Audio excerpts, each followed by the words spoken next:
Oh oui, oh oui, mes amis, bienvenue sur la hashtag TLR Reviews, cette fois-ci et non pas TLR AM ou TLR Stories, de AEW Dynamite Grand Slam. Ouh oui, comme le disent ces magnifiques lunettes que je porte pour l'esthétique des hashtag TLR Reviews, mais qui me démontent littéralement la vue. Waouh, c'est ultra dur de lire les notes. Faut que je passe entre les étiquettes blanches.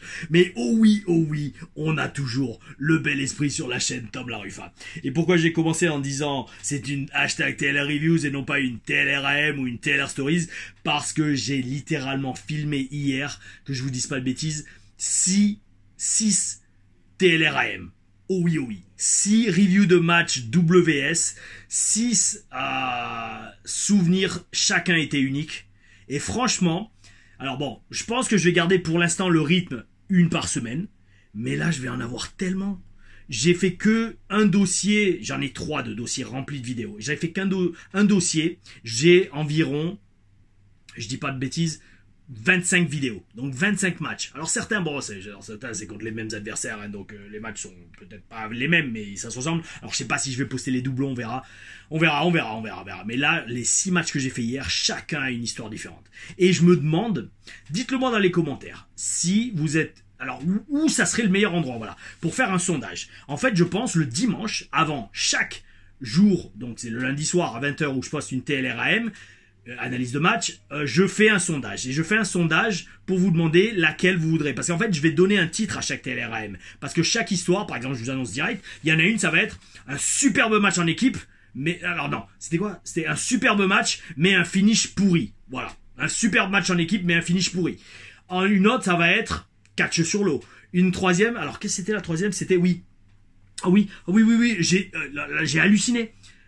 J'ai failli finir en chaise roulante dans ce match. Ça va être le nom de la vidéo. Et là, je vous promets que même moi, j'ai vu la chute. J'ai fait, bon, pour que je m'en souvienne pas de cette chute, c'est que j'ai rien dû avoir. Mais si vous voyez la chute, quand vous la verrez dans une TLRAM, je vous promets, vous tournerez la tête. Hein. Ouh là, je veux pas voir ça. Parce que j'ai littéralement, moi en la voyant, je fais, mais comment j'ai fait pour pas mourir?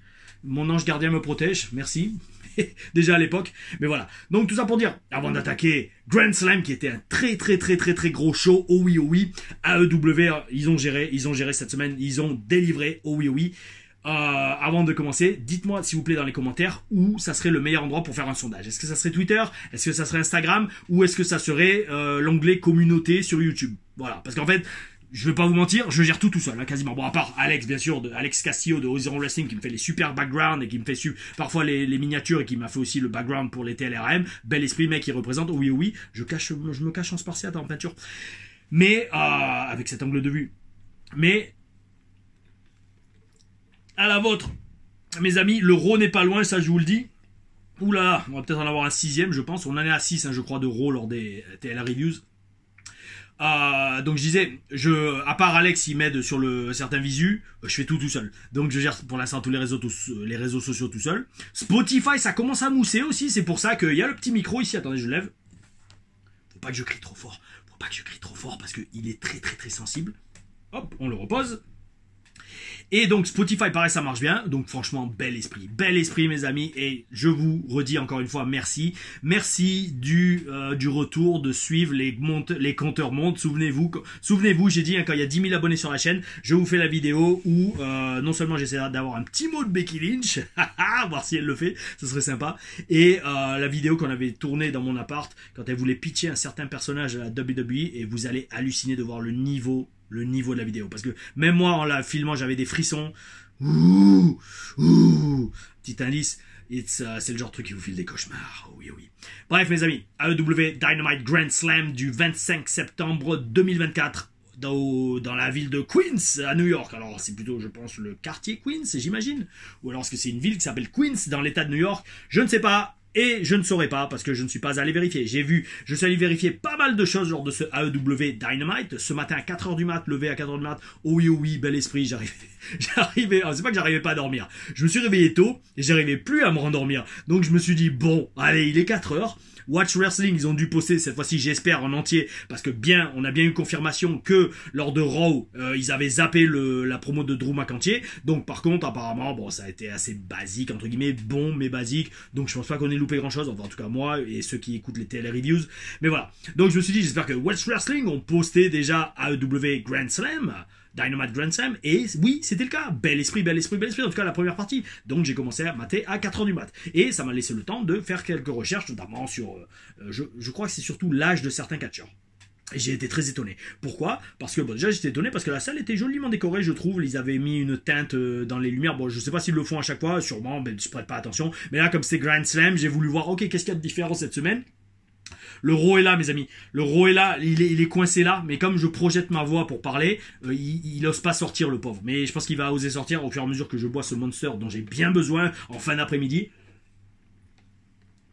Et au fur et à mesure que la review avance et que les langues se délient, oh oui, et que le chakra gorge se libère, oh oui, il va sortir, je vous l'annonce.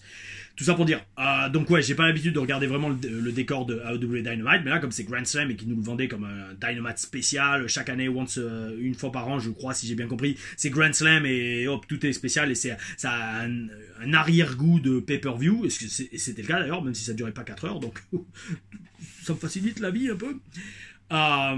J'ai bien aimé la décoration, avec les lumières sur la foule qui étaient teintées bleues si je dis pas de bêtises, et les écrans gérants qui sont là à chaque fois, mais avec marqué en gros Grand Slam, oh oui, c'était pas mal. Et donc j'ai vérifié beaucoup de choses, et j'ai vérifié notamment l'âge d'un des catcheurs avec lequel on commence le show. Oh oui, on commence direct avec AEW World Championship match entre Nigel McGuinness et Bryan Danielson. Alors je suis allé vérifier l'âge de Nigel McGuinness, parce que ce match était top.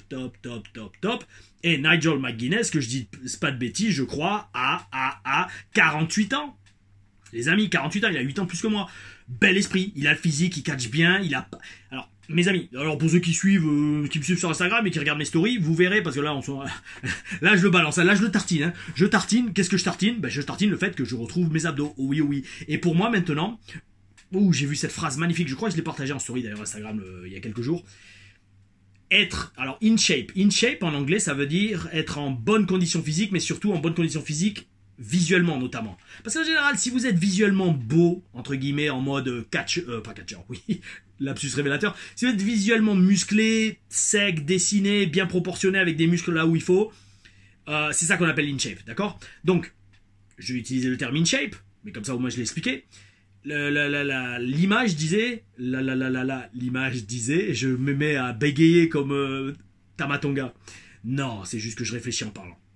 Et que beaucoup de ces TLR reviews sont en impro, et franchement, je kiffe de plus en plus les faire. Parce que je me dis, allez, c'est parti. Oh yeah, oh oui, c'est parti pour 1 heure, ouais, enfin entre 40 minutes et 1 heure, où c'est parti, allez. De l'impro, on met du personnage, on met du caractère, on est là pour divertir. Oh oui, mais aussi pour...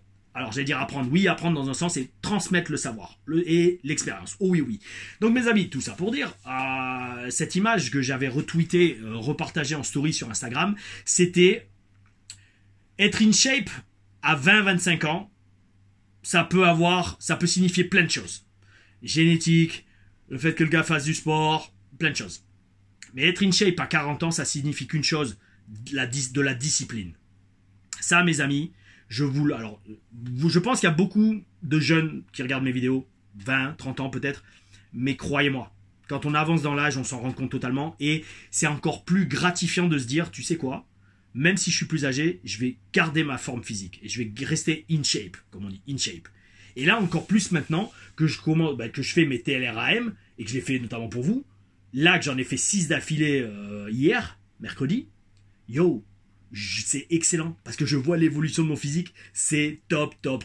Et j'adore, franchement, sincèrement, j'adore partager ça avec vous. La première a fait un bon score, un bon millier de vues, franchement, merci. Je pensais pas que ça ferait autant, je me dis, ouais, ça va faire 400-500 vues, ça a fait le double. Donc franchement, j'espère que ça va commencer à grandir parce que je vous dis, c'est énorme. Les matchs que je vous sors, chacun a une histoire. Et j'espère que vous rentrerez dans ces histoires et que ça vous plaira. Mais en attendant, en parlant de rentrer dans quelque chose, rentrons encore une fois dans Grand Slam. Ça fait encore toujours des intros de 10 minutes. Oui, j'aime prendre mon temps. Et prendre mon temps, c'est quelque chose qu'on fait Bryan Danielson et Nigel McGuinness. Mais avant de prendre son temps, dans le ring, Danielson a pris son temps pour sortir. Parce que, donc, on commence très fort ce show. Ça, je vous l'ai dit, on commence avec direct, pas un main event, mais oui, une sorte de main event. Un match pour le titre de champion AEW, champion du monde. Et donc, au début, Danielson ne sort pas de l'entrée. Et pourtant, il y a son thème d'entrée avec je crois que c'est l'envol des Valkyries que ça s'appelle. Oui, il me semble que c'est ça. Nigel prend le micro, il exige alors que l'arbitre fasse un compte de 10 pour le déclarer vainqueur. Et alors là, mes amis, final countdown retentit dans la salle et j'aurai toujours des frissons. D'ailleurs, je vous le dis, rien qu'en y pensant, j'ai les poils. Ouh, des frissons quand final countdown retentit pour plein de raisons. Dire parce que c'est la musique pour moi qui personnifie Bryan Danielson, que je regardais et que j'ai étudié quand je commençais le catch. Premier truc. Deuxième truc, c'est une musique qui est magnifique. Je l'adore, elle est top. D'ailleurs, je l'ai mise dans la story ce matin où j'étais au sorti de la douche avec les abdos, oh oui, et les congestions de l'entraînement d'épaule que j'ai fait à 6h du mat. Et troisièmement, c'est une musique que j'ai déjà que j'ai utilisé sur des shows, notamment lors de la première nuit du catch à Nice, où il y avait un segment micro dans le ring. Et je suis sorti sur Final Countdown avec la tenue Nice, rouge et noir, les couleurs de Nice. Nice 06. Le RAW, il est là. Mais là, il est trop petit pour sortir. Dommage. Le titre de la vidéo, ça va peut-être être AEW Dynamite Grand Slam et le RAW. Non, franchement, je vais pas faire ça quand même pas. Parce que je pense pas que ce soit si accrocheur que ça. Ou peut-être que oui, on va voir. Et franchement, et je vous annonce les gars, si c'est les gars et les meufs, mais les meufs j'ai regardé, alors je crois que j'ai regardé, je regarde jamais mes statistiques. Moi je vous dis, les gars, je suis à l'ancienne. Moi je poste les vidéos, et limite pas les steaks. Bon, je regarde quand même les chiffres au fur et à mesure, plusieurs fois dans la journée, mais je regarde pas les analytiques et les statistiques. Je devrais, mais bon, vu que je fais tout seul, alors s'il y en a qui veulent être social manager de ma chaîne ou de ma carrière online, allez-y, balancez les applications. On partage les maigres bénéfices pour l'instant. Mais ouais, donc j'ai regardé les statistiques, je crois que j'ai 1% de public féminin. Donc désolé les filles, hein, mais si je dis les gars, c'est parce qu'il y a 99% de mecs qui regardent mes vidéos. J'aimerais bien verser la tendance et que ce soit 99% de meufs. Mais bon, tout ça pour dire. Oula, je tousse, faut pas que je dise ce genre de choses. Peut-être que quelqu'un m'a lancé un sort pour pas que je dise ce genre de choses. Bref, tout ça pour dire. Donc ouais, Final Countdown, je l'avais utilisé et c'est un truc de fou, je vous dis. Et franchement, alors par contre, aparté, parce que là en plus avec le Monster, je pars dans toutes les directions. Mais faire ces reviews, je vous le jure, et là je vous le jure, ça me fait, oui, j'ai fait repasser le tatouage dans la main de la Merkaba. Oh oui, oh oui, espérons qu'il va rester, parce que lui, ça fait 3 fois que je le fais repasser. 3 fois que je le fais repasser, hop, hop. 3 fois que je le fais repasser et 3 fois qu'il s'efface. Alors mon petit, moi, s'il te plaît, tu restes. Hein. On croise tous les doigts et on touche du bois, hein, pour qu'il reste. Hein. Hop, du bois derrière. Bon, tout ça pour dire. J'allais dire une grosse bêtise qui était, ouais, c'est ça. Non, c'est pas une grosse bêtise, en plus c'est vrai, je le jure. Je le jure. Avec les TLR Reviews, ma mémoire s'améliore de ouf. Parce que je pars tellement dans toutes les directions qu'avant, quand je partais dans une direction, j'oubliais ce que j'étais en train de dire. D'ailleurs, ça m'arrive, mais de plus en plus rarement. Maintenant, quand je commence à parler d'un truc, d'une review, c'est comme si, hop, je le mets dans un tiroir, ce que j'étais en train de dire, je pars, je raconte toute la vie, et hop, je rouvre le tiroir, je sors le truc. C'est énorme. C'est pour ça que je vous dis, non seulement, bon, tout le monde ne peut pas le faire, mais quand vous avez une passion, et quand votre cœur vous appelle, foncez. Foncez, donnez-vous la fond, les amis. Croyez-moi. Croyez-moi là-dessus, vous aurez jamais tort. Si votre cœur est aligné avec votre âme, vous pouvez pas avoir faux. Ça va être dur. Enfin non, c'est pas forcément dur. Ça va être, on n'a rien sans rien. Il faut aller de l'avant, il faut agir. Mais si vous suivez votre cœur, vous le saurez. Oh oui, oh oui. Croyez-moi, moi j'ai fait des boulots où mon âme est mourée. Hein. Et maintenant je sais voir la différence. Je sais sentir la différence. L'âme sent, l'esprit pense. Trend Surfing, c'est la série de bouquins que je lis. Excellent. Regardez sur Amazon. D'ailleurs, dépêchez-vous parce que je crois qu'ils les éditent plus. Parce que c'est tellement énorme le contenu de ces livres. Trends Surfing de Vadim Zeland, je crois. C'est son nom, c'est un physicien, un philosophe russe. Mais franchement, ces bouquins, ça me change ma vision du monde. Bon, on n'est pas dans un bel esprit chaud, mes amis. On est dans la review d'AEW Dynamite. J'ai encore rien dit, on en a un quart d'heure. Je sens qu'elle va faire 1 heure, la review. Mais là, ça va. J'allais dire, j'ai le temps. J'ai le temps. Et puis, bon, écoutez, les amis. C'est comme ça. Je suis nature peinture. Oh oui, oh oui. Et donc, alors en plus donc d'avoir la mémoire qui s'améliore avec les reviews, donc Final Countdown, je l'avais utilisé à la nuit du catch à Nice et c'est énorme cette musique d'entrée, c'est énorme. Elle a une énergie énorme. Et donc, voir Bryan Danielson arriver avec à Grand Slam pour affronter Nigel McGuinness, chills mes amis, comme dirait The Rock, petite claque sur l'avant-bras, oh oui. Et d'ailleurs, ils l'ont pas diffusé. Alors, petite histoire, mes amis, petite confession, c'est une anecdote qui a aucun rapport avec AEW ou Dynamite Grand Slam. Vous savez, les émissions qu'on a faites spécial WrestleMania sur AB, excellente émission, la team était top. Franchement, tous top. Shero, Ajus, c'est les boss. C'est vraiment des très bons amis, très bons human beings. Amal, Nadir. Bon, Rivenzi, par contre, lui, je vois pas pourquoi ils l'ont invité, parce qu'au final, le mec, il a même pas fait une seule communication au sujet de l'émission. Il a peut-être retweeté un ou deux trucs, mais je vois que AB, ils arrêtaient pas de le taguer dedans. Ben, le mec, il retweetait à peine. Ça, on aurait pu largement s'en passer et inviter quelqu'un d'autre, peut-être comme Artemis, l'arbitre, qui aurait pu apporter beaucoup plus que lui, quoi. Mais bon, peu importe. Je pense il est venu, il a pris son chèque et il a ramené le peu de communauté, je pense qu'il a, qui aime le catch. Bon, peu importe. C'est comme ça, c'est le business. Mais, donc, super, franchement, les émissions. Mais il y a un passage avec moi qu'ils n'ont pas diffusé. Alors, par manque de temps, sûrement, mais aussi parce que ça parlait de Brock Lesnar. Et Brock Lesnar, comme il était dans les eaux un peu troubles à ce moment-là, vis-à-vis de l'affaire avec Vince McMahon, notamment. D'ailleurs, série Netflix que j'ai commencé à mater. Je sais pas si j'en ferai une review. On verra. On verra en fonction de la série. S'il y a vraiment des choses à dire, je le ferai. Il faudra que Alex, tu me fasses un petit fond. Non, mais on verra. J'ai fait qu'un épisode parce que je vous dis, entre les reviews, la muscu, les shows, l'édition des vidéos, notamment les TLRM, wow, je suis franchement très serré niveau emploi du temps. Mais bref, tout ça pour dire, dans ces émissions de WrestleMania, il y avait un passage où je parlais de Brock Lesnar et j'expliquais comment j'avais vécu dans la salle la fin de la streak de l'Undertaker. Parce que bon, j'en ferai sûrement une TLR Stories, hein, mon expérience à WrestleMania 30 Access, mais direct après Access, on était allé direct à l'Arena, on n'avait même pas pris de douche. J'avais fait l'avant-dernier match d'Access, je me souviens, c'était contre Troy McClain, un petit protégé de John Cena. On avait fait heel contre heel, le match inutile, il y avait que 20 personnes autour du ring parce que tout le monde était déjà parti à l'arena. Le match il était à 1h de l'après-midi, le show, les portes du stade ouvraient à 2h, donc t'inquiète pas, à 1h de l'après-midi à Access, alors que les portes ouvrent à 2h, il n'y a plus personne déjà hein, à la Nouvelle-Orléans. Et bref, on a quand même fait le match et vite fait on s'est changé. Moi j'ai mis mon costard rose, gilet zèbre, ceinture zèbre, oh oui, le look de ouf, que dans les couloirs tout le monde me regardait en train de parler avec Christophe Ajus dans les couloirs du Superdome, c'est ça? Ouais, Superdome, c'est ça. C'est Hogan qui avait dit Silverdome. Énorme. Et donc, bref, j'étais dans les coulisses. Tous les gars d'NXT qui étaient à Access étaient dans les coulisses de WrestleMania. Et pour le match de Taker, je suis sorti juste à côté de l'entrée. Juste à côté de l'entrée, je voulais vivre ça et c'était énorme. C'était, là, je voulais, c'est la chair de poule. La chair de poule. Et c'est exactement ça. Waouh! C'est un truc de fou, les amis. Quand vous avez le catch dans le sang, vous avez l'ADN dans le catch dans l'ADN, ça vient tout seul. Ça, c'est un signe aussi. Si vous savez pas quoi faire dans la vie, mes amis, basez-vous sur ce qui vous donne des frissons. Ça, le corps et l'âme ne mentent pas. Parce que les frissons, pour moi, je suis persuadé que c'est une réaction électromagnétique. C'est une réaction électromagnétique qui résonne avec votre énergie consciente qui est votre âme et votre esprit. Et boum, ça balance le message que tu parles de quelque chose qui te plaît. Donc bref, j'étais à WrestleMania. Je suis sorti pour sentir dans la salle Undertaker qui terminait sa streak contre Brock Lesnar. Et c'était incroyable cette expérience. Incroyable, j'en parlais dans une hashtag TLR Stories, je vais faire ça parce qu'il y a les deux colonnes autour de TLR dans TLR Stories, hashtag TLRAM et hashtag TLR Reviews aussi, bon peu importe.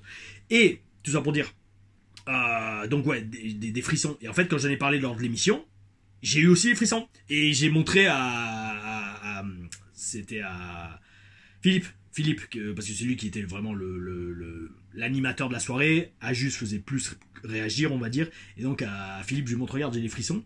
Et ils ont fait un gros plan sur le bras, mais ils n'ont pas diffusé ce passage, c'est dommage. Par contre, il y a une photo sur Instagram qui traîne où on voit littéralement la chair de poule sur mon bras. Donc bel esprit. Et donc, quand Final Countdown, je commence, 20 minutes de review, on n'a toujours pas commencé. Oh oui, bel esprit. Bon, je vais essayer d'aller vite, hein, parce que sinon je vais vous garder 1h30. Donc, Final Countdown, des frissons. Oh oui, bel esprit. Donc Danielson arrive avec des straps sur son cou, le pauvre. J'ai l'impression que tout le monde en a à la EW. Alors, s'il vous plaît les amis, prenez soin de votre cou. Moi, vous savez, il faut que je m'achète une nouvelle chaise. Parce que celle-là, c'est une vieille chaise en bois que j'aime beaucoup. J'ai fait énormément de peinture dessus et de vidéos, mais notamment les Bel Esprit Show. Mais il va falloir que je change parce que dès que je suis dessus, j'ai limite des coups de poignard dans les cervicales. Et ça vient de toutes les mauvaises chutes et tous les mauvais coups que j'ai pris en catch. Ah, merci, ça a craqué. Mais bon, ouais, il va falloir que je m'achète une vraie chaise de youtubeur. Oh oui. Et donc ouais, faites gaffe s'il vous plaît à la EW avec les coups de vos catcheurs. Alors, ce match. ça a été une construction très intéressante. Pourquoi? Parce qu'en fait, ils ont alterné entre lutte et coups. Coup de pied, manchette non-stop, back and forth, c'est-à-dire un peu de lutte, des coups, un peu de lutte, des coups, un peu de lutte, des coups. C'est franchement une construction peu commune, surtout par rapport à tout ce que j'ai appris, ou qu'on m'a appris à la WWE, qui est grosso modo, tu commences à lutter et dès que t'en viens au coup, tu restes sur les coups. Parce que c'est vrai, au final, c'est une fois que tu commences à donner des coups de poing dans la gueule d'un gars, pourquoi tu vas recommencer à lui faire une clé de poignet? Alors c'est pas que c'est pas logique, mais dans le niveau progression de l'intensité de l'histoire qu'on raconte et des prises qu'on fait, voilà, il vaut mieux, une fois que t'as vu une bombe pas une bombe atomique, peut-être pas, mais quand t'as vu une explosion dans un film, bon, ressortir juste un couteau ou juste un flingue, bon, c'est naze comparé à l'explosion, tu vois. C'était la mentalité de WWE. D'ailleurs, regardez les matchs de WWE sous cet axe et vous verrez que c'est souvent comme ça. Par contre, à AEW, c'est pas du tout comme ça. Et là, ce match, construction très intéressante. Et franchement, ça m'a pas choqué. Ça m'a pas choqué, surtout parce que tout était crédible et bien fait. Alors, la violence a vraiment commencé à l'extérieur du ring, avec Nigel qui bosse, si je me souviens bien, le bras de Danielson à l'extérieur du ring et qui s'acharne dessus. Donc, bel esprit, ça reste quand même un peu technique. Et franchement, donc je dis, direct là, au bout de 5 minutes de match, je vois magnifique forme physique de Nigel McGuinness, qui, comme je dis, a 48 ans. Alors, je savais vraiment pas qu'il avait cet âge. Moi, je croyais qu'il était peut-être un peu plus jeune, genre 42, 43, 48 ans, le mec. Bel esprit total, mec, d'être comme ça. C'est ce que je vous dis. Moi, vous savez, vous allez voir, oui, normalement, touchons du bois encore une fois, hop, mais vous allez voir de plus en plus, pas de plus en plus, mais vous allez voir, je vais mettre pas mal de posts maintenant sur mon évolution physique, surtout à l'âge que j'ai, fit over 40, hashtag. Pourquoi? Parce que, non seulement je veux inspirer les gens, je veux montrer que ça peut être fait, et surtout, comment dire, le truc c'est, les catcheurs, et ça maintenant je me rends compte vraiment, les catcheurs, c'est une race unique au monde. Je regardais la dernière fois, j'ai mis sur Facebook une vidéo de Bruno Sammartino qui a 52 ans, était plus explosif que des gamins de 20 ou 25 ans que je vois à la salle, ou que je vois dans la rue. Bruno Sammartino à 52 ans, avec toutes les chutes qu'il avait encaissées, tous les matchs qu'il avait fait, tous les main events de Madison Square Garden qu'il avait enchaînés, le mec à 52 ans, bam, bam, bam, bam, bam, bam, super explosif. Et moi, c'est mon but. Mes amis, j'ai 40 ans, à 50 ans, je serai encore mieux que maintenant. Et à 60 ans, ça sera pareil. Alors bien sûr, le look sera différent, mais on me verra à 50 ans, on me verra à 60 ans. Peut-être même 70, allez, soyons fous. Oui, oh oui, soyons. Oh oui, oh oui, soyons. Le bel esprit. On me verra chaque fois tous les 10 ans et on me dira, mais ce mec-là, il s'améliore avec le temps, qu'est-ce qui se passe? Oh oui, oh oui. Et on va bosser pour ça. Et on va le faire arriver. Et c'est pas, on va le faire arriver, c'est en train d'arriver. Oh oui, oh oui. Bon, bref, tout ça pour dire, premier de la vidéo, Nigel, ouais, gros physique à 48 ans. Bon, bah, c'est pas Batista, mais franchement, à 48 ans, si je, c'est pas si je peux être comme lui, je serais mieux que lui. Oh oui, oh oui. Mais franchement, bel esprit. Et son catch est top. C'est top. Et surtout, alors donc, dans ce match, ce qui était bien, c'est que quand on connaît l'histoire et les matchs à la ROH entre ces deux, ce match a une saveur différente. Alors, par contre, il faut les connaître et il faut avoir suivi. Moi, c'était mon époque, hein, donc, je connais assez bien, je les connais pas tous, mais je sais que je kiffais franchement leur interaction et j'aimais le look de McGuinness, puis il était très... Déjà c'était un Européen qui moussait aux States, donc là encore, même si lui il fait un bon mètre 90, moi non, mais c'était un modèle, je me dis, waouh, c'est super, on peut être Européen et mousser aux États-Unis, oh oui, je veux faire comme lui. Bon, à l'époque je disais pas oh oui, je disais plutôt... peut-être ou yeah, ou je sais plus ce que je disais. Je sais plus si j'avais des catchphrases. Mais en tout cas, AOU, comme vous le voyez dans les TLRAM, c'est depuis 2008-2009. Enfin, déjà à l'époque, ça marchait de ouf. Hein. Oh oui, comme quoi, encore une fois, quand vous avez un personnage et que ce personnage est bon, mes amis, ça reste dans le temps. AOU. À la vôtre. Et donc, ces deux catcheurs, Danielson et McGuinness, sont au sommet de leur art et ils prennent leur temps et vendent tout ce qu'ils font. Alors ça, je le dis tout le temps. Ça, j'ai l'impression dans les TLR Reviews, j'allais dire TLR-AM, TLR Reviews, les bons catcheurs, je vous le dis, ils prennent leur temps et ils vendent tout. Et ça, c'est bel esprit. Parce que ça laisse à la foule non seulement le temps de digérer ce qu'ils font, mais de s'impliquer encore plus émotionnellement dans ce qu'ils font. D'ailleurs, j'ai le match avec Fabio Ferrari que j'avais fait en Italie il y a 2 semaines. Yo, c'est exactement ça. C'est limite scandaleux.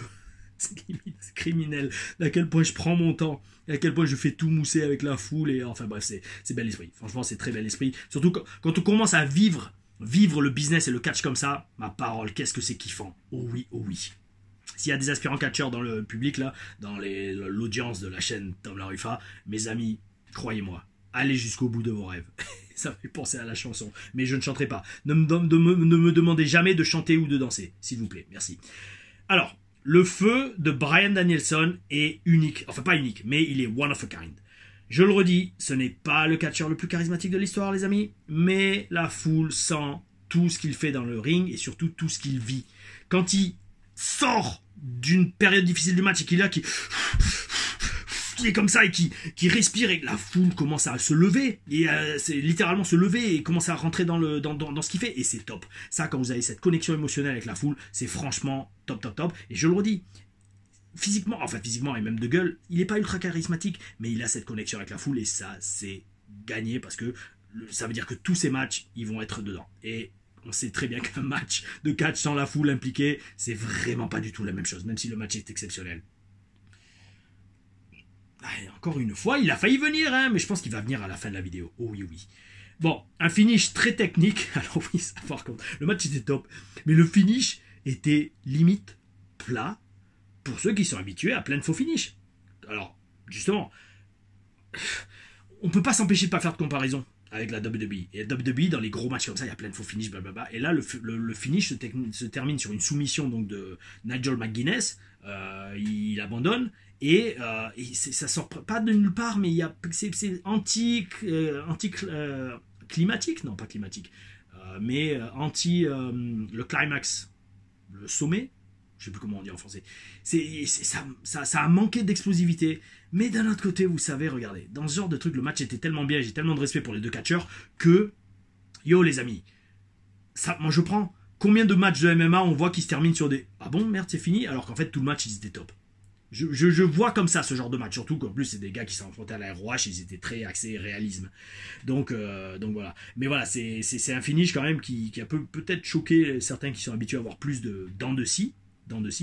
Mais si vous regardez mes futurs TLRM, vous verrez que des fois autant il y a des matchs où il y a 50 000 faux finish, autant il y a des matchs où ça se termine direct et on se dit ah tiens c'est fini, et même moi et je m'auto-casse. Yo, vous allez voir dans les TLRM, on va lancer une nouvelle mode, ça veut dire, enfin ça veut dire, je dirais, dès que je fais une grosse COUI2LE dans le match, je vous dis, allez-y, flagellez-moi dans les commentaires. Vous allez pouvoir vous en donner à cœur joie dans les commentaires. Parce que quand à l'époque, en tout cas, quand il y a 10-15 ans, je faisais des erreurs dans le ligne, non pas que j'en fais plus, mais là, aujourd'hui, on les voit plus. Petite astuce, mes amis. Alors ça, croyez-moi, gros secret d'inside, c'est pas un secret, mais c'est, voilà, un bon catcheur, la différence entre un catcheur inexpérimenté et un catcheur qui a de l'expérience, c'est pas que le catcheur qui a de l'expérience fait pas d'erreur dans le ring, c'est surtout que quand il les fait, on voit pas qu'il les a fait. Méditez là-dessus, mes amis. Oh oui, oui. Et donc, à l'époque, quand je faisais une erreur, vous le voyez direct. Et vous aurez le droit de me flageller. Déjà, moi, je m'auto-flagelle, mais dans les commentaires, vous pourrez vous en donner à cœur joie sur moi, hein, sur les TLRAM. Oh oui, oui. Et donc, bref, le finish de ce match m'a vraiment touché au final, parce que ce thank you de Nigel McGuinness juste avant d'abandonner, c'est pas trop kayfabe quand même, mais c'est un peu comme un merci de lui avoir donné peut-être ce dernier match de sa carrière. Et comme je dis, pour le business et l'histoire, entre guillemets, le kayfabe, c'est pas top, mais pour un worker, c'est ultra symbolique et c'est ultra bel esprit. Franchement, merci. Et quand j'ai vu ça, ouais, moi maintenant, je vis tellement le catch et je ressens tellement d'émotions dans les catcheurs, dans ce qu'ils font dans le ring. Et par ailleurs, pour le premier épisode de Netflix sur Vince McMahon, quand les catcheurs parlent de catch, je parle pas de Vince McMahon et de son enfance et tout ça et tout ce qu'il raconte. Non, je parle des catcheurs quand ils parlent du catch. Je ressens tout ce qu'ils disent. Parce que je rejoins totalement leur description du business et comment ils l'ont vécu. Et donc, ouais, franchement, c'était très bel esprit cette fin de match. Franchement, bel esprit. Christian Chrétien arrive à la fin et tease son cash-in de son contrat. Mais Kip Sabian, il faut que je me renseigne un peu plus sur qui c'est, parce qu'apparemment, ça il a l'air d'être assez connu. Lui prend le stylo et on découvre que le BCC n'est jamais très loin quand Danielson est dans le coin. Alors c'est super, ça entretient un peu la mystique et la storyline entre eux. Mais voilà, ils étaient backstage juste derrière l'entrée. Le Blackpool Combat Club. Bon, mes amis, une demi-heure pour le premier match. Bon, vous en faites pas, on va aller plus vite pour les autres. FTW, F the World Championship. Et j'avais marqué au début WTF Championship. En fait, c'est dans le sens inverse. Alors, je sais pas si c'est fait exprès, mais c'est marrant. Bref, Hook contre Roderick Strong. Alors, là, dans ce match, Hook est parti pour affronter un gars de sa taille. Donc, normalement, les souplesses à foison, ça passera peut-être un peu plus, surtout aux yeux de Oh oui, oh oui, Tom LaRufa. Again, comme vous le verrez dans mes TLRM, je ne fais aucune prise que mon physique ne m'autorise pas à faire. Et ça, c'est très important pour moi. Et c'est pour ça que je dis ce commentaire sur Hook. C'est, si tu fais des souplesses à un mec de ta taille, d'accord. Yes, pas de problème. Mais t'es pas une petite barrique comme était ton père Taz. Donc le truc, quand tu te mets à faire des souplesses à des mecs comme Big Bill, non, là je décroche. Et moi, vous verrez dans les TLRAM, je ne soulève quasiment jamais mes adversaires. Tout ce que je fais, c'est des coups de pied, des trucs de la troisième corde. Yo, je fais même des Rana, des Hurricane Rana. J'en revenais pas. Je vois des prises, je fais, ah bon, je faisais cette prise, moi, à une époque. Eh ben oui, oh oui, oh oui, et tout sera en preuve, en vidéo. C'est pour ça aussi que je vous montre ma gueule, parce qu'à un moment, je vous fais des springboards à l'extérieur du ring. Springboard, le moonsault, enfin, pouf, un truc de ouf. Tout ça pour dire, mes amis, donc ouais, on partait dans l'idée donc que ce match était deux gars du même gabarit.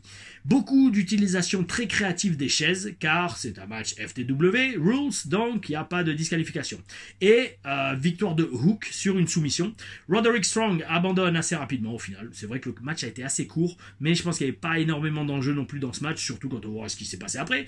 Et deux choses. Donc je pense que ça annonce bon, peut-être quelque chose qui est en lieu de qui a lieu à la AEW depuis pas mal de temps, mais bon là vu que je regarde maintenant depuis peut-être 2 mois maintenant, je le découvre. Un bon petit push qui arrive pour Hook.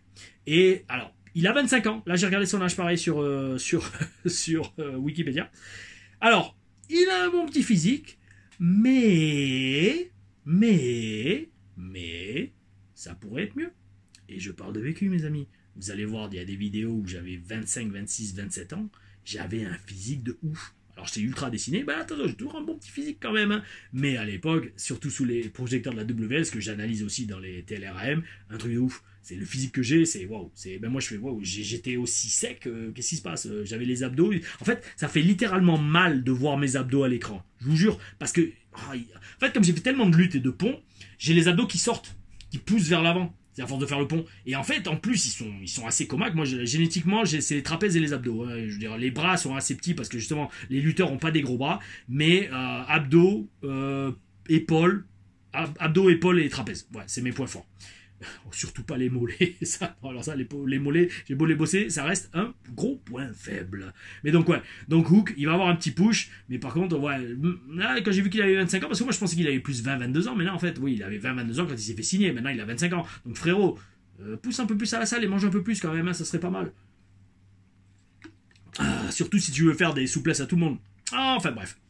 Ensuite, et suite à ce match, donc Hook annonce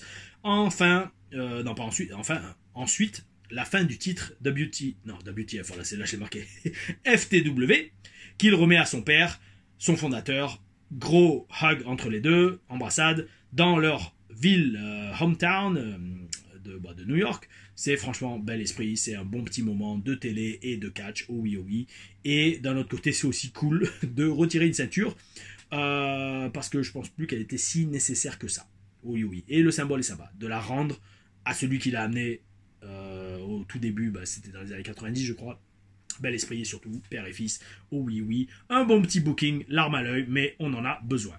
En parlant de larme à l'œil, aucun rapport, sans transition, AEW World Tag Team Championship entre Will Ospreay et Kyle Fletcher, United quelque chose, je sais plus, bon bref, et contre les Young Bucks. Alors le match commence, alors avant de parler du match, ce match on se doute ça va partir dans tous les sens quand même, mais, et là je le redis, après ce match, j'ai de respect total pour les Young Bucks. Alors peu importe comment ils sont backstage, je m'en fous de ça. Je parle dans le ring, les mecs, respect total les gars. Ça fait 15 ans, 15-20 ans que vous êtes au top, et vous y êtes encore. Du catch par équipe. Bravo, respect total. Et c'est toujours pareil par rapport à la longévité, le fait que leurs corps ont encaissé toutes ces chutes et toutes ces prises, et ils sont toujours capables de les faire. Bravo, bravo, bravo. Le match commence relativement tranquillement, quand on considère que ces deux équipes, quand on considère ce que ces deux équipes peuvent faire. C'est vrai, ils ont commencé tranquilles, ils ont fait un ou deux sauts de tête ou des carpés, mais il n'y a pas eu direct des saltos et des triples saltos piqués dans tous les sens. Non, ils ont commencé en lutte et franchement, il y a eu de bons petits enchaînements. Jusqu'à bien sûr un double moonsault à l'extérieur du ring avant la pub. Alors oui, quand même, maintenant on choure un peu quand même les techniques télé de la WWE, et double moonsault à l'extérieur du ring avant la pub quand même. Hein, faut pas manquer de respect aux traditions catchesques. Maintenant, j'ai une petite question, c'était quoi dans les cheveux de Matt Jackson? Vous pouvez m'expliquer? Est-ce que ce sont j'ai marqué, est-ce que ce sont des poux gigantesques? S'il vous plaît, dites-le moi. Alors maintenant aussi, il faut m'expliquer pourquoi l'éclairage sur la caméra, pourquoi ça fait un effet sépia. Voilà, s'il te plaît, voilà, reste comme ça, très bien, tranquille. Ouais, parce que c'est peut-être l'appareil avec lequel je filme, il commence à fatiguer. Allez, vas-y, amigo, tiens encore quelques mois avant que je change et que j'achète quelque chose de mieux. Oh oui, oh oui. Donc les amis, continuez à vous abonner, à liker et à faire du bruit pour la chaîne. Hein. Il faut que j'améliore mon matériel. Oh oui, oh oui.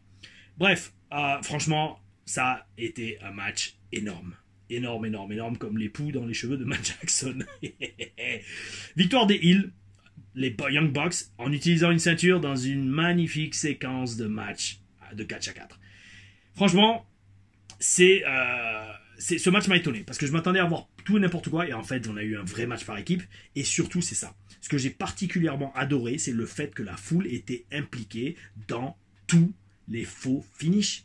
C'était pas juste, comme j'ai dit, ce qu'on pouvait éventuellement prévoir ou espérer, peut-être ce que Dave Meltzer attendait pour s'astiquer son chibre que j'imagine être très petit, que ça m'a gavé de le voir dans le documentaire sur Vince. Mais frérot, de quoi tu parles? T'as jamais mis les pieds dans un vestiaire. Comment tu te permets? Comment on peut te considérer une voix d'autorité sur le truc? Alors oui, t'arrives à arnaquer des milliers de fans, à les faire payer 10 balles par mois pour faire croire que t'es un expert, mais mec, t'as jamais mis les pieds dans un vestiaire de catch, donc en quoi t'es un expert? Enfin, peu importe. Bon bref.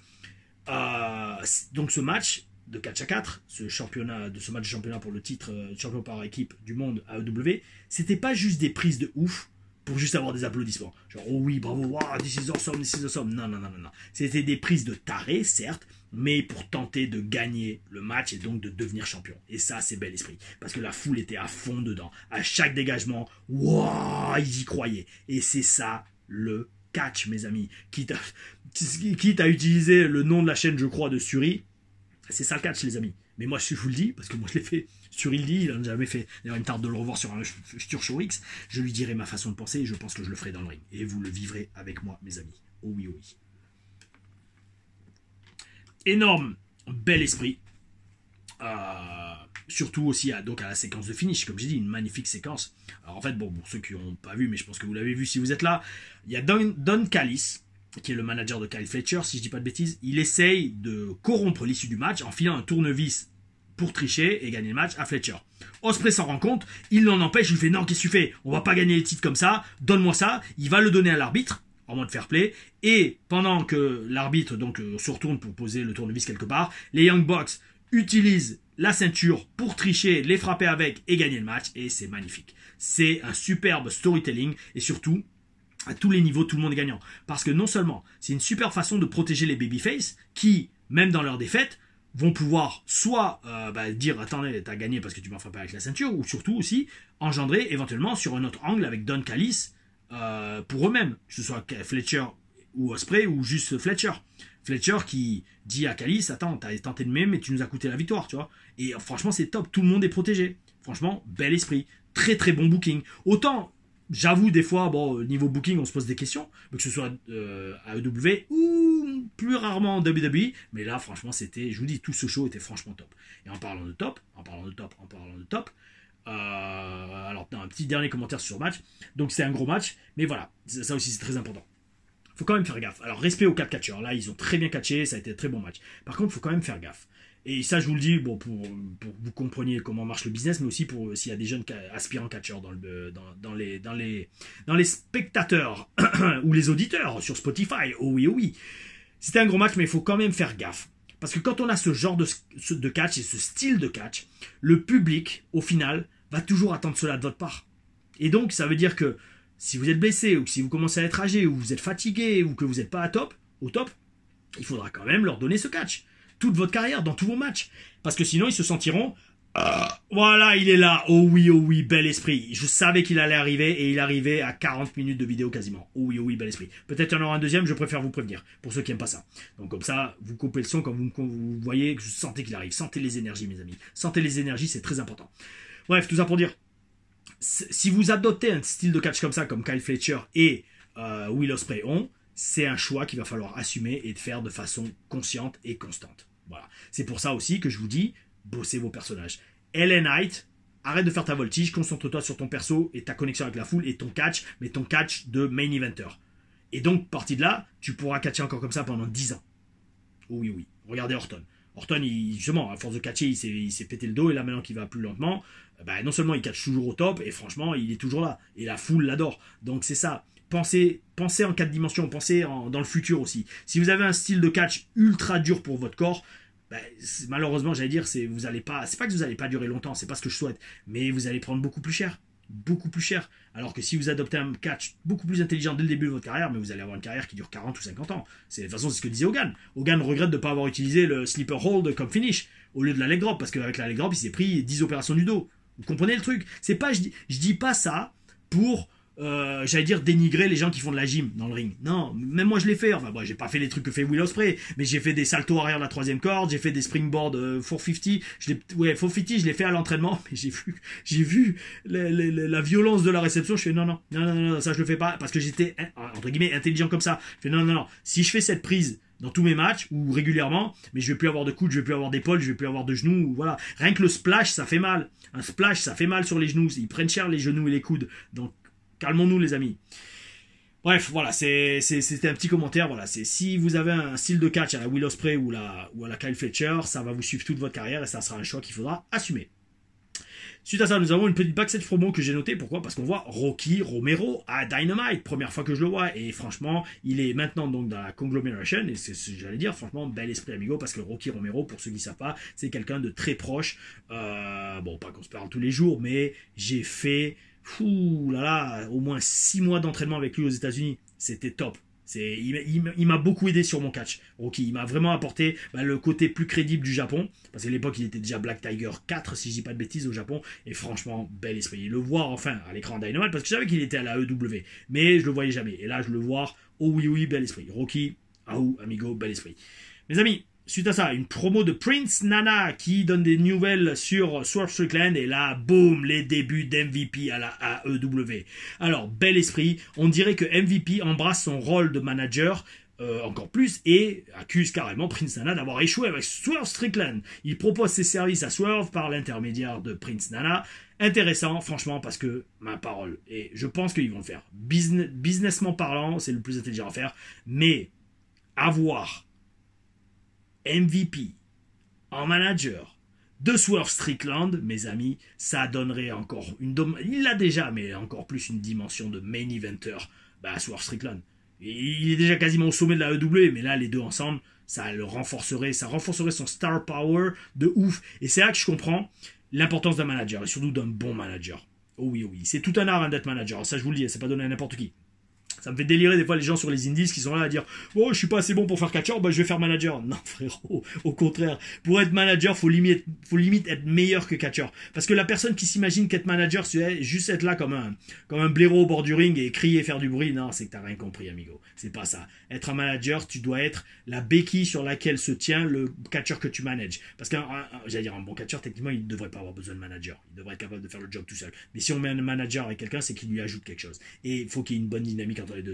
T'es pas juste là parce que t'es trop limité pour être dans le ring. T'es là parce que t'apportes vraiment quelque chose au produit. Et MVP apporterait vraiment quelque chose à Swerve Strickland. Et j'espère que c'est ce qu'on va voir, mes amis. Suite à cela, nous avons, un match pour le championnat féminin de la AEW entre Yuka Sakazaki. Il a fallu que je m'y reprenne plusieurs fois pour être sûr que j'écrivais bien, ou en tout cas prononçais bien le nom, et Maria May. Maria Avril Non, Maria Juin plutôt. Ça dépend du mois de l'année. Alors, le match commence à 300 à l'heure avec un plongeon de Utah avant même que le match commence. Alors c'est bien pareil, c'est un début de match différent, bel esprit. Tous les matchs étaient différents sur ce show et c'était franchement très très digeste et très très bel esprit. Ça sentait le pay-per-view mais light, juste 2 heures. Oh oui. Alors tout de suite on sent que ce match va pas être technique, mais tant mieux, parce que c'est pas du tout le style, voire carrément le point fort de Maria. Maria, c'est la catcheuse télé. Elle sait bosser le style télé. Elle fait beaucoup de moves à forte offense, c'est-à-dire des dropkicks, des coups de genoux dans la gueule, des trucs comme ça, mais elle a un catch technique inexistant, mais par contre elle prend son temps et elle bosse bien la caméra et elle fait ses poses. Genre, elle tourne la tête, elle sait où est la caméra, elle prend son temps, elle met en valeur ses formes et son physique. Et j'allais presque dire sa sale tronche, parce qu'elle a un profil... Bon, enfin bref. Mais franchement, ça rentre super dans son boulot de heel. Et c'est franchement très bel esprit, parce que la caméra attrape tous ces petits moments qui construisent le personnage et l'implantent dans l'inconscient, et même dans le conscient, des gens qui regardent à la télé et dans l'arène éventuellement. Et ça, c'est comme ça qu'on bosse un style télévisé, mes amis. Croyez-en, la personne qui l'a fait pendant des années. Oh oui. Mais d'ailleurs, par contre, elle bosse peut-être trop la caméra. Parce que je pense qu'on a tous vu qu'elle a oublié de se dégager à un moment et que la foule a compris direct. Et ça, c'est pas du tout bel esprit. C'est pas du tout bel esprit parce que quand t'es à ce niveau et que t'es payé sûrement le salaire que t'es payé, bon. Moi, ça m'est arrivé. Moi, je vous le dis tout de suite, hein, ça m'est arrivé d'ailleurs récemment en plus, dans un match. Peut-être on en fera une TLR Reviews, TLRM, pardon, mais c'est récent, hein, c'était cette année. J'ai oublié de me dégager sur un dégagement. Simplement parce qu'en fait je m'étais blessé dans le match et en fait j'étais tellement enfin je m'étais blessé dans un match avant et la douleur est ressortie dans le match et en fait j'étais tellement concentré et dégoûté sur la douleur que j'ai littéralement oublié de me dégager. Mais c'est passé chrome, personne n'y a vu ou quoi que ce soit. C'est ce que je vous disais, les catcheurs qui ont de l'expérience, on voit pas qu'ils se plantent. Oh oui, oh oui, bel esprit. Et Maria May gagne le match. Là c'était pas vraiment une surprise aussi. Yuka est beaucoup plus talentueuse qu'elle, ça c'est sûr, mais bon, c'est comme ça, c'est le business. Maria May a le look et la personnalité, et voilà, ils vont la garder, je pense, championne pendant encore quelques temps, pour éventuellement la faire feuder, je l'espère très sincèrement. Alors il y a une autre catcheuse qui est venue, j'ai oublié son nom après le match, celle qui elle avait catché contre elle, je crois, c'était à All Out peut-être, celle qui est championne au Mexique il me semble, mais surtout mes amis, c'est bon, j'ai une nouvelle raison en plus de regarder la AEW maintenant. Pourquoi? Parce que Mina Shirakawa est de retour. Et là, je dis un gros oh oui, oh oui, oh oui, oh oui. Genre avec les deux yeux là, vous voyez? Voilà, les deux yeux comme ça. Ouais, ça va être la vignette de la vidéo, ça, voilà. Juste les deux yeux. Vous savez, l'émoticône, les deux yeux qui regardent là, genre de côté. Qui regardent sur le côté. Ah oui, moi je regarde les deux... les deux points forts de Mina Shirakawa qui sont bien mis en valeur. Non, mais franchement, je suis très curieux de voir comment elle catch Mina Shirakawa parce qu'elle est, franchement, les amis, elle est très mignonne. Ça, oui, oh oui, oh oui. Mais en plus, elle sait se vendre sur les réseaux. Elle est ultra sexy. Oh oui. Et donc, tout ça pour dire, il me tarde de voir ce qu'elle vaut dans le ring. Oh oui, une raison de plus de regarder, pardon, deux raisons de plus de regarder la AEW. Oh oui, oh oui, trois parce qu'elle a aussi un joli visage. Mes amis, c'est le time, c'est le moment du main event. AEW World Title Number 1 Contender Match entre Jon Moxley et Darby Allin. Bon, alors, c'est bizarre d'avoir un main event, un match pour devenir l'aspirant numéro 1 au titre qu'on a vu être défendu dès le début du show, mais d'un point de vue booking et storyline, ça a tout son sens. Now, mes amis, entre Jon Moxley et Darby Allin, comme je l'ai dit. Donc, si je l'ai dit, je sais même plus, parce que je dis tellement de choses. Now, mes amis, maintenant que je peux apprécier cette version de Jon Moxley, par opposition à ce qu'on avait à la WWE, sincèrement, je comprends mieux maintenant pourquoi William Regal nous vendait Dean Ambrose, Jon Moxley, mais il nous le vendait, mais à chaque fois qu'il venait au Performance Center. Oui, ce mec-là, il a quelque chose. Ce mec-là, j'ai vu qu'il avait quelque chose à son tryhard et je l'ai fait signer. Et blablabla, et blablabla, blablabla. Mais seulement, moi, quand je voyais Dean Ambrose à la WWE, je me suis dit, mais... Moi, on vient me voir en me disant, ouais, il me faut plus de réalisme, mais là, on a un mec qui fait semblant d'être fou, mais il le fait mal en plus, il a pas de physique, il a une coupe qui ressemble à rien, je comprends pas. Par contre, mes amis, maintenant, quand je vois ce Jon Moxley, alors oui, d'accord, ça fait sûrement des années qu'il l'a, mais maintenant, je le vis chaque semaine. Oui, là, frérot, je te serre la main, hein, bravo. Pourquoi? Parce que le mec, il a un physique, il a une gueule de tueur, et on voit que tout ce qu'il fait, il le vit. Parce que le mec est franchement, je pense, à moitié taré. Mais pour être catcheur, dans tous les cas, il faut être à moitié taré. Et plus vous êtes taré, plus vous serez bon catcheur. CF, Adam Page et Swerve Strickland. Bon, même si c'est plus trop du catch. En fait, il a une vibe, je pense. Alors, je sais pas si je suis le seul à penser. Dites-le-moi dans les commentaires si vous pensez pareil. Mais il a une vibe à la Stone Cold. C'est peut-être le crâne rasé. Deuxième, oh oui. C'est peut-être le crâne rasé, mais franchement, j'aime ce Jon Moxley. Je kiffe. Là, je vois vraiment un catcheur. Oh oui. À Dean Ambrose, pour moi, je voyais pas un catcheur en fait. Je voyais un mec qui jouait au catch. Et c'est là qu'on voit toute la différence. Oh oui. Parce qu'il faut le look, mais il faut surtout aussi vivre ce qu'on fait. Et on sent qu'il aime ce qu'il fait. On sent qu'il connecte avec ce qu'il fait. Et ça, c'est top. Quand vous connectez avec ce que vous faites, oh oui, bel esprit, ça peut que marcher. C'est un match qui commence très violemment. Et Darby qui pisse le sang de la bouche dès le début. Alors, deux petits trucs. Dans un sens, bel esprit, j'ai aimé la référence. Alors, je pense que vous l'avez remarqué, j'espère. La référence de comment il le fait pisser le sang de la bouche. Là, il lui met la bouche et les dents sur la corde et il donne un coup de pied dans la corde. C'est une référence, je pense, je suis quasiment sûr, à American History. C'est la scène mythique du trottoir, du coup de pied derrière la tête sur le bord du trottoir. Une scène que tout le monde a vue et que ça a marqué tout le monde, toute une génération. Et ça, c'est cette référence. Oh oui, bel esprit, j'ai kiffé. Ensuite, le seul truc par contre, c'est que quand j'ai vu Darby Allin qui pisse le sang, je me suis dit bon, mes amis, Alors là, je regarde une émission de catch. Je vois du sang à l'écran. Ouh là là, je regarde les lettres autour du ring. Il y a un A, il y a un E, il y a un W. J'espère très sincèrement, et j'espère que vous voyez où je veux en venir, j'espère très sincèrement que personne va venir boire du sang. Parce que c'est pas pour ça que je regarde du catch. Je regarde pas du catch pour voir des gens qui se lèchent le sang sur le visage ou qui littéralement boivent du sang, quoi. Voilà. Donc c'est ce que j'espérais. Et parce que bon, comme j'ai dit, après tout, on est à la EW. Mais non, ça s'est pas passé. Donc là, ça va. Bel esprit. Oh oui, oh oui. Non, le match continue. Franchement, c'était un bon main event. C'est un bon main event. Et alors là, pareil, analysons avec le regard d'un expert. La vente de Darby Allin est elle aussi à l'image de quand je parle de celle de Sami Zayn. Elle est excellente. D'autant plus, alors là c'est un truc de ouf, d'autant plus que Darby met vraiment son corps en jeu dans son style de catch. Et sa connexion, donc la connexion qu'il construit avec la foule, la connexion émotionnelle, elle est d'autant plus forte et authentique. Parce que tout ce qu'il fait, on sent que le mec, le pauvre, il douille et comment dire, il déguste. J'ai envie de dire bel esprit, mais d'un autre côté, je fais frérot, pourquoi tu fais ça? Pourquoi tu te fais ça en fait? Là aussi, c'est presque plus du catch en fait. Mais bon, Mick Foley a fait une carrière comme ça. Donc Darby Allin fait plus d'argent que moi dans le catch. Donc vas-y frérot, continue, mais j'espère juste que tu vivras au-delà des 45 ans. L'alchimie entre les deux catcheurs est excellente. Moxley est violent, et ce qu'il fait c'est propre et intense. Et Darby se donne à fond sur chaque prise dans sa vente. Et ces deux trucs, ça donne une combinaison gagnante. Par contre, donc comme je dis, le problème de Darby Allin, c'est à l'image de Mick Foley ou même de Jeff Hardy. Je vous dis, je sais pas comment il fait pour être encore debout ou être encore vivant. D'ailleurs, pour la petite info, alors, anecdote, ça aussi j'en parlais dans une hashtag TLR Story, c'est comme ça avec les deux colonnes. Le truc, c'est que Jeff Hardy, quand je le voyais à la TNA, avec Marcus, enfin, Baron Dax, à la TNA, que j'ai recontacté, on va voir s'il me répond, je vous tiendrai au courant pour l'interview. Le truc, c'est que on se disait, mais comment il fait pour être encore vivant? Parce qu'on voyait les chutes qu'il prend sur des shows TNA devant 500 personnes à Universal Studios. Le mec, il fait des Swanton Bombs du haut du coin, à l'extérieur du ring, sur les escaliers du ring. Le mec, le pauvre Jeff, dans les vestiaires, il marchait à 3 à l'heure, mais dès que le match commençait, il était à 100%. Alors, je sais pas s'il y avait des aides chimiques un peu là-dedans, je pense que oui, parce qu'il sentait ultra fort le parfum. Mais c'est respect à ces gars-là de mettre leur corps en jeu comme ça, surtout pour les fans et pour leur carrière aussi, pour l'argent j'imagine. Mais bon, les gars, c'est hardcore. C'est le cas de le dire. Oh oui, oh oui. Et d'ailleurs, donc comme je vous disais, Jeff Hardy, c'était une expérience de le côtoyer dans les vestiaires. Ça en était une autre de catcher avec lui. Oh oui, oh oui. Alors je vais pas rentrer dans les détails, ça j'en parlais dans une hashtag TLR Stories.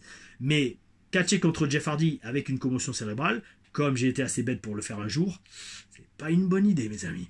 Oh non, oh non.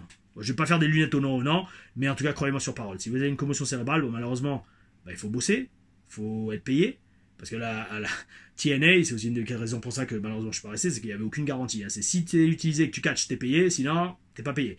Donc bon, vous faites une commotion cérébrale sur le premier show, enfin la première nuit d'une série de 4 nuits de tapings.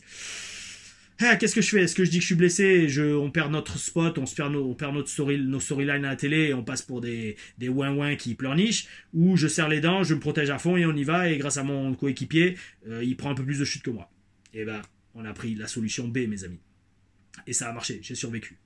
Oui, oui, c'est pour ça que je suis là devant vous, et que j'ai toute ma tête, et la mémoire qui se développe grâce au hashtag #TLReviews. Oh oui, oui. Allez, on termine la review, mes amis, on approche de l'heure. Oh oui, oh oui.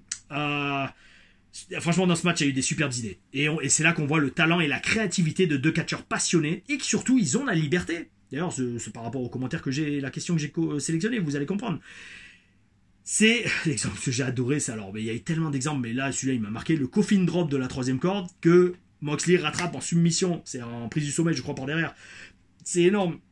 C'est un exemple parmi tant d'autres. C'était un magnifique main event, mes amis, et victoire de Jon Moxley, là aussi, sans trop de surprises. Et donc, on va avoir maintenant une magnifique feud entre Bryan Danielson et Jon Moxley. J'en salive presque d'avance. Oh oui, oh oui.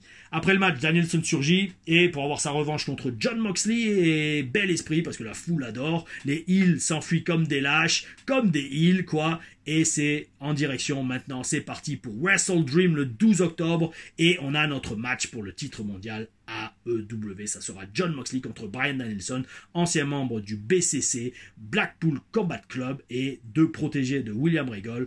Oh oui, oh oui, ça va être intense et franchement, il me tarde de voir comment ils vont construire cette feud. Je pense que ça va être vraiment top et peut-être que Jon Moxley, pas peut-être, je pense qu'ils vont vraiment le construire de façon crédible pour être une menace contre Danielson. On a 2-3 semaines pour y arriver, ça va être top. S'ils font bien leur boulot, on va éventuellement penser que la carrière de Danielson est en jeu, parce qu'elle l'est, mais qu'elle est vraiment en danger, et franchement, ça va être top. Les gens vont s'impliquer, et ça va être, oh oui, bel esprit. C'était un superbe show, et pour citer notre ami Jim Ross, une nuit incroyable, an incredible night of wrestling, et c'était un Dynamite avec un petit feel de pay-per-view de par la qualité des matchs et le booking, quasiment pas de déchets. Il y avait, je ne veux pas écorcher son nom, on a vu Mina Shirakawa, donc bel esprit, oh oui, je sens que ça va devenir une de mes favorites, oh oui, on aime ça, mes amis, c'était bel esprit. Grand Slam, les amis, gagné, Paris gagné, oh oui, c'était top. Mes amis, c'est l'heure de la question sélectionnée, et qui a tout un rapport avec ce dont on vient de parler depuis maintenant presque 1h, 55 minutes. Alors, Bert Lemire me dit: je ne sais pas si tu as remarqué, bon là il parle de Osprey, ok d'accord, ouais, de United Empire, c'était ça, c'était le nom de leur équipe.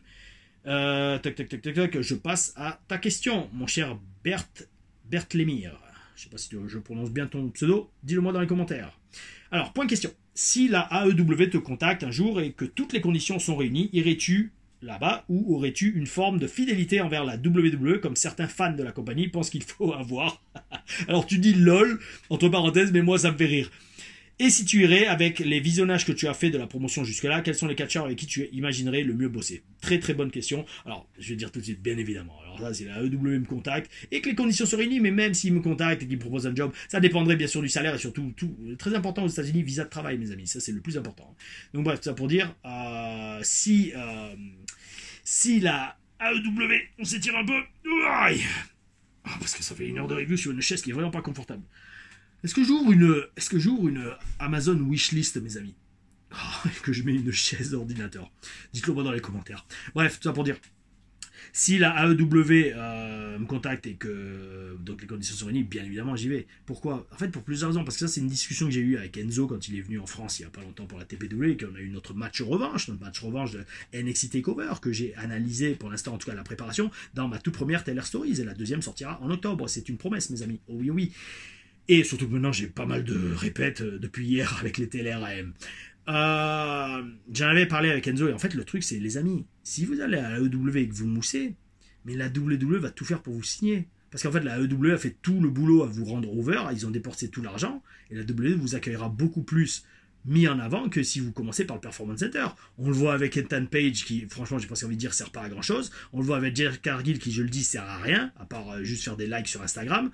C'est ça le truc. Donc ça serait idiot de dire oh non, je suis à la WWE, même si je suis pas signé avec eux. Non, c'est débile. Le catch, c'est un boulot. Il faut aller là où il y a du boulot et où tu es payé pour le faire.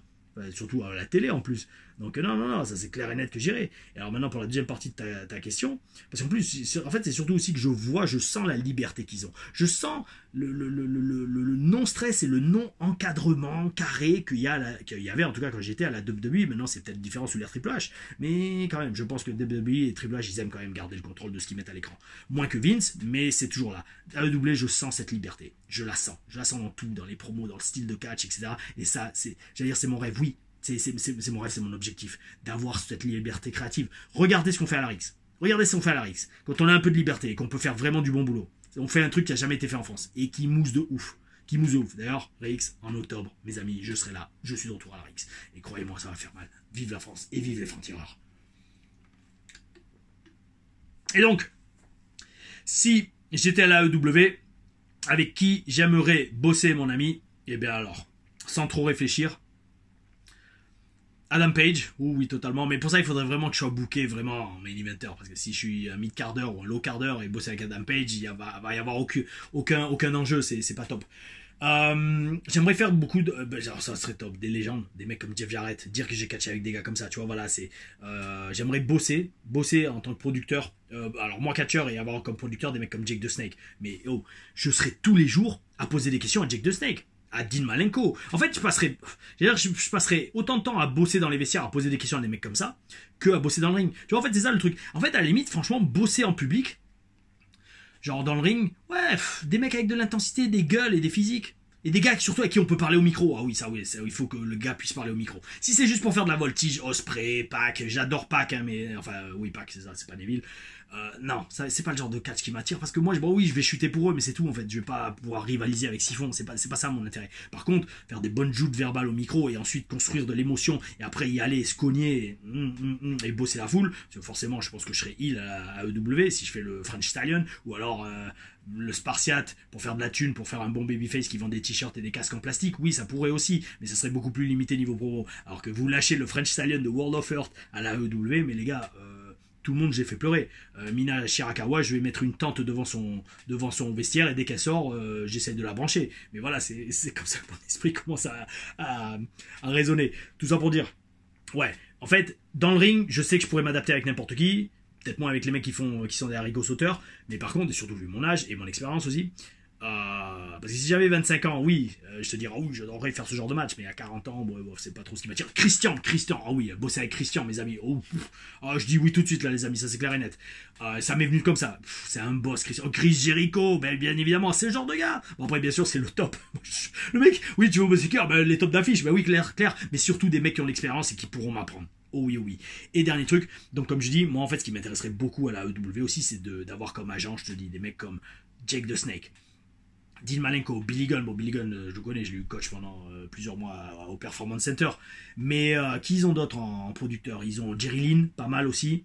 Voilà, c'est avec ces gars-là, j'aimerais vraiment bosser et puiser dans leur savoir, chose que j'ai toujours fait dès que j'ai côtoyé des légendes du catch comme Undertaker, Bret Hart, John Cena, Triple H, Roddy Piper, Hulk Hogan, on a eu d'autres aussi, Ric Flair, mec, je les ai tous croisés et j'ai eu la chance de tous les croiser. Et pourquoi j'ai eu la chance? Parce que la vie, l'univers, le monde est bien fait, oh oui, et j'essaye de tout bien faire pour vous sur la chaîne Tom Larifa.